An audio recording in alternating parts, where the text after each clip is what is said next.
सैयद सलार मसूद गाजी भारत पे मठ मंदिरों को लूटते हुए, उनको बर्बाद करते हुए चाहिए तो उस राजा का लगना चाहिए जिस राजा ने देश को गुलाम बनाने के लिए, देश की संपत्ति को लूटने के लिए विदेश से आया। ऐसे राजा को जिन्होंने मार गिराया, ऐसे राजभर महाराजा सुहेलदेव जी का मेला लगना चाहिए। ये बात शायद सांसद जी को पता नहीं है। भारत पे जो भी आक्रमण हुए, उस आक्रमण का जवाब अंतिम समय अगर कोई दिया तो राजभर महाराजा सुहेलदेव जी ने दिया। उन्होंने समता स्वतंत्रता बंदूक पीछे कैरियर में बैठना बंद करो, सीटिया में जरा बैठ जाओ, है हिम्मत। जन्मदिन बोला कि और दिन छुट्टी कर देंगे, सब मौलाना गिरी भुला जाएगी कुल।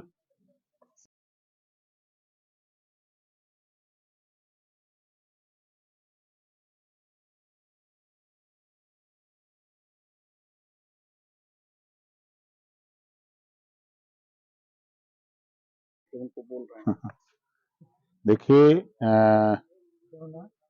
काबुल से या यूं कर लीजिए कि भारत पे कई बार मुगलों का आक्रमण हुआ, कोई टिक नहीं पाता था, आक्रमण में मारे जाते थे, भाग जाते थे।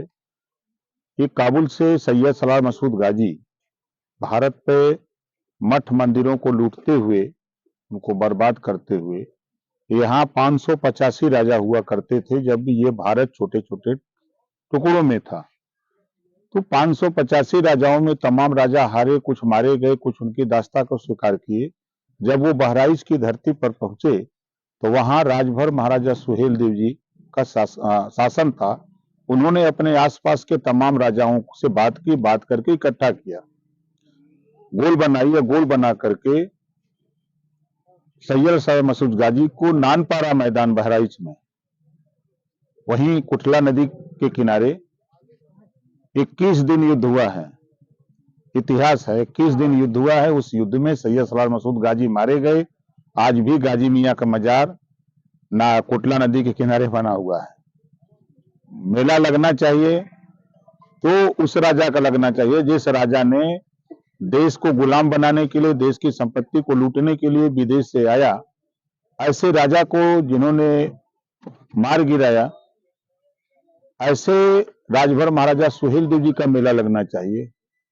वो 11वीं शताब्दी का मामला है, विवाद है जो वो बता रहे हैं सांसद जी। 1009 में सुहेलदेव जी पैदा हुए, 1027 में शासक बने। 10 जून 1034 को सैयद सलार मसूद गाजी नानपारा मैदान बहराइच में जब वहां से भागा तो कोटला नदी के किनारे उन्होंने उनको मारा। तो 10 जून को विजय दिवस मनाया जाता है पूरे देश में। ये बात शायद सांसद जी को पता नहीं है।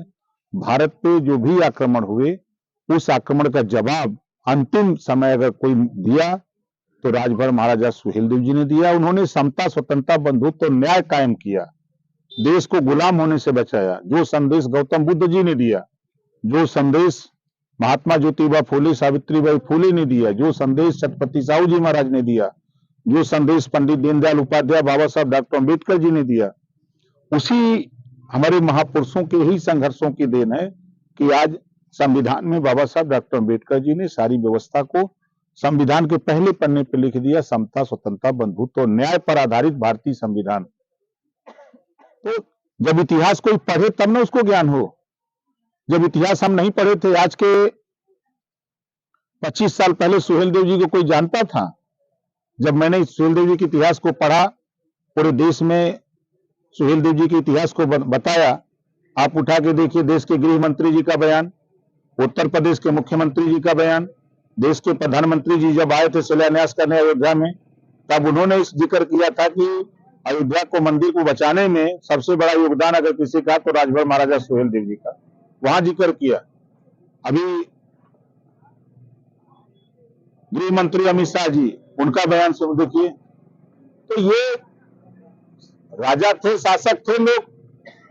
जो आजादी के बाद जब इतिहास कोई अपना नहीं खोजा तो जब लड़ाई की बात कहां से किसी को पता है? अच्छा मंत्री जी, आखिर में इस तरीके से जैसे संभल में डीवाईएसपी का एक बयान दिया था कि जो महिमा मंडित करने वाले जो है वो राष्ट्र विरोधी हैं, वहीं विपक्ष जो है इस पे मुंह चुप्पी साधे हुए सपा कांग्रेस इस पे खुल के नहीं बोल रही है।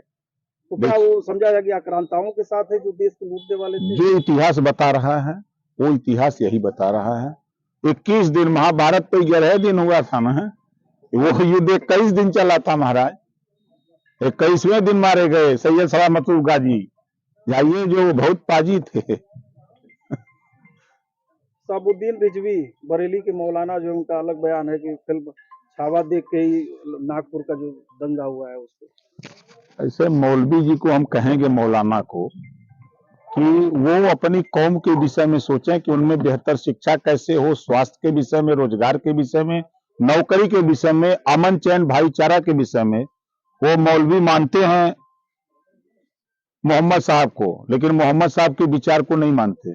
जानते हैं वो लेकिन मानते नहीं। अगर उनको मानते तो उनके विचारों पर चलते।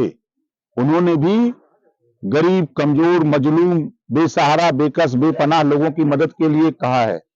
और मौलाना जी अब होते सामने तो हम पूछते उनसे कि सबसे मजलूम सोनिया गांधी, सबसे मजलूम अखिलेश यादव, सबसे मजलूम ये देश में कोई है तो मायावती, उन्हीं की मदद करते हैं मौलाना ना। अगर दम है इनमें, मौलाना में, मर्द हैं, हम तो चुनौती देते हैं कि जरा कहो जो है कांग्रेस पार्टी के नेता से, कहो बसपा के नेता और सपा के नेताओं से, 18% तुम्हारा अधिकार वोट है, जरा साइकिलिया के पीछे कैरियर पे बैठना बंद करो, सीटिया पे जरा बैठ जाओ। है हिम्मत? जब दिन बोला तो दिन छुट्टी कर देंगे सब, मौलाना गिरी भुला जाएगी कुल। समाजवादी भाजपा के आज आपके पार्टी के विधायक अब्बास अंसारी की आज रिहाई होगी सुप्रीम कोर्ट के आदेश पे 2 साल 18 दिन के बाद। तो कोर्ट के फैसले का सभी लोग स्वागत करते हैं। जो सुप्रीम कोर्ट का फैसला उसका हम लोग भी स्वागत करते हैं।